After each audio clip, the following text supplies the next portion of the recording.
6 अक्टूबर 2025 की सुबह दिल्ली के गांधी विहार की तंग गलियों में उस समय अफरा तफरी मच गई जब एक फ्लैट जो चौथी मंजिल पर था उससे धुआं उठने लगा।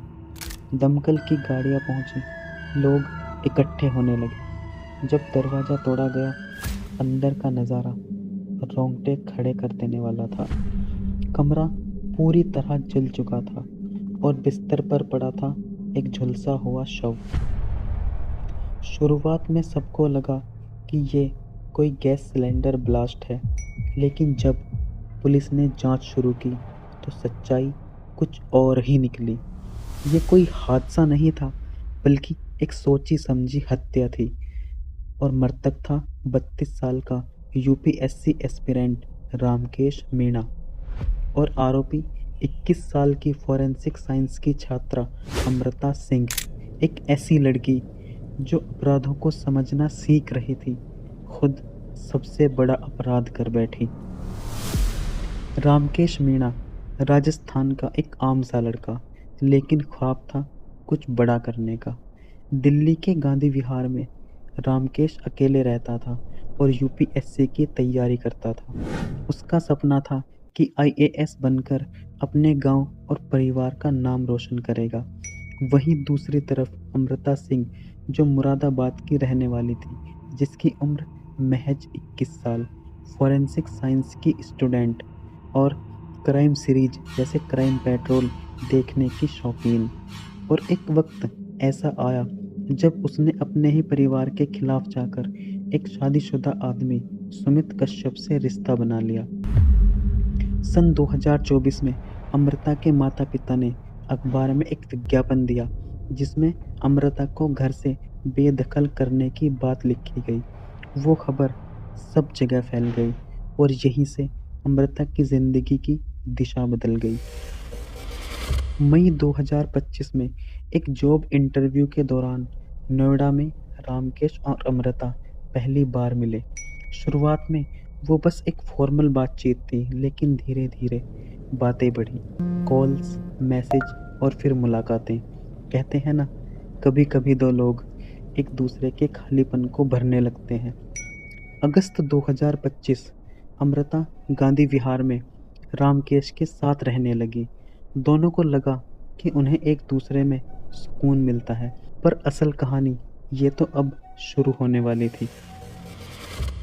रिश्ता गहराता गया, लेकिन भरोसा कम होने लगा। अमृता को एक दिन पता चला कि रामकेश ने उसके साथ बिताए कुछ पलों की वीडियो रिकॉर्डिंग की है। उसने कई बार कहा कि डिलीट कर दो, लेकिन हर बार रामकेश ने बात को टाल दिया।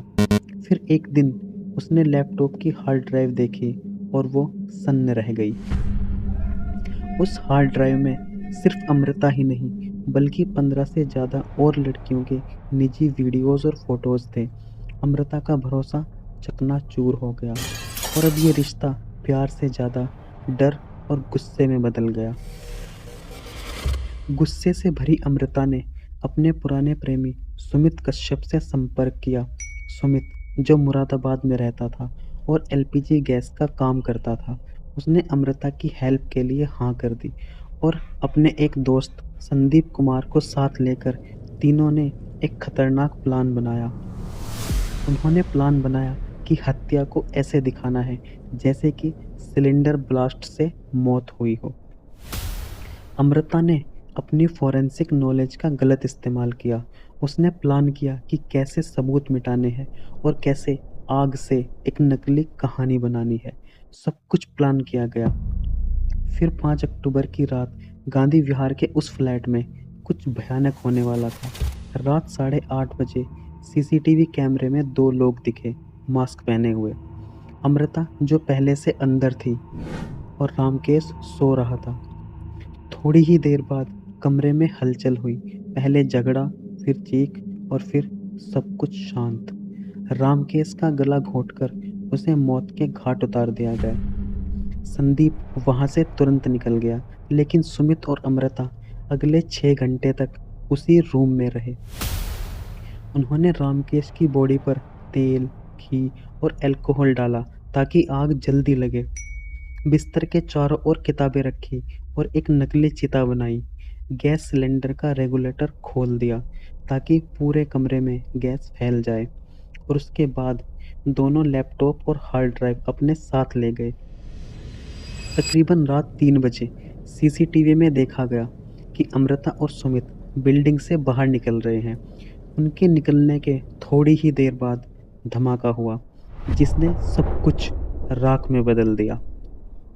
सुबह जब पुलिस पहुंची तो सबको लगा कि ये एक गैस ब्लास्ट था, लेकिन सच्चाई कुछ और ही थी। जब फोरेंसिक टीम रूम में पहुंची और उन्होंने जांच की तो उन्होंने कुछ अलग ही कहानी बयान की। शव के जलने का जो पैटर्न था वो एक नॉर्मल ब्लास्ट जैसा नहीं लग रहा था। कई हिस्सों में आग ज़्यादा लगी थी, जैसे किसी ने जानबूझकर आग लगाई हो।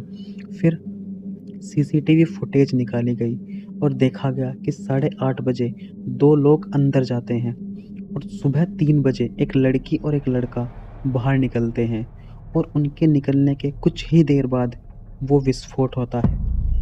अब पुलिस को यकीन हो गया कि ये कोई एक्सीडेंट नहीं बल्कि एक मर्डर था। पुलिस ने मोबाइल लोकेशन ट्रैक की और सीधी मुरादाबाद पहुंच गई। पुलिस ने 18 अक्टूबर को अमृता को गिरफ्तार कर लिया और उससे पूछताछ की गई। पूछताछ में अमृता ने अपने दोनों साथियों के नाम बताए।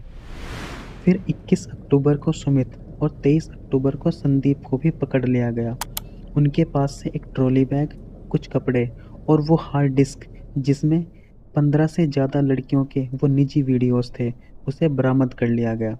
लेकिन रामकेश का लैपटॉप अभी तक बरामद नहीं हो सका। पुलिस ने तीनों के खिलाफ हत्या, साजिश और विस्फोटक से नुकसान पहुंचाने की धाराओं में केस दर्ज किया। अमृता के परिवार ने कोर्ट में बेदखली का अखबार का वो सबूत भी पेश किया।